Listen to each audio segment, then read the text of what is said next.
Alright, just blending in one area to another. I gotta use this this Aero cup wheel from Festool Industrial. This is not the right machine to be using, but this is all I have at the moment. Should be a 7 or 9 inch grinder. I'm still using the KPS system with the weight on it. You can see the weight behind the cup wheel. I have this set on number 6. I think it's 2,500 RPM, 3,200 RPM. It did just blow the breaker. Like I said, it's not the right machine, but for the purposes of just this demo video, this is where the concrete was ground and polished a couple months ago. The carpet had stopped here. There was tile here. I just wanted to get something done, but there's a good 30-second here that's like a lip, so we want to level that out, remove the carpet glue. The texture holes are going to get patched. So we'll just do a quick demo. It does go a lot faster with the right machine, so this does take a little bit longer, but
so, as you can see, it took a while just to do the little spot, but wanted to get rid of that line that has that little lip right there, and open this up so we can patch this. This is going to get patched with Match Patch Pro. If it looked like I was having a hard time moving the machine around, that's because this KPS Stone Pro system sucks the machine to the floor. You can see how much dust is just kind of floating in there, but this KPS system works really well. It's got this weight that goes, this has its own arbor, so this screws onto the machine, 5/8 by 11. It's got its own arbor that you can attach any tool to. There's also a 5-inch shroud. These two vacuum hoses that connect on either side, and then that goes to this adapter, and then this piece is actually a 3D printed adapter for the Festool hose, and then we have the Festool vacuum. So it does suck to the floor pretty good. Zero dust in the air. You can turn the suction down a little bit if it's too much to move around, but that shroud stays in place. Most of that stuff's 3D printed. It's pretty cool. So anyway, I'll follow this up with a ceramic cup wheel and then move on to our copper 5-inch copper concrete pads, which I made a video earlier with those. And here's it's nighttime, so the lighting is really bad, but here's the finished result with the toe kick on.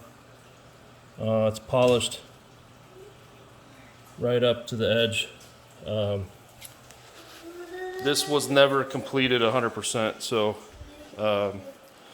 it's kind of getting a little beating right now. But once this gets blended in, the living room, everything, it's all going to get blended in and finished off and guarded together. So thanks for checking it out. Here's some more area that got hit, and then you can see all those tack strip holes. And then right here, a couple pinholes, but they got filled with Match Patch Pro, which if you guys haven't checked out Match Patch Pro, it's ridiculous. It has a match stick to use as like a color chart, and then there's a mixing code on the side of it to tell you what colors to mix to get that shade of concrete. So hopefully soon we'll have all this paint and glue gone, wrapped up, and then hopefully my wife can be happy with the floor.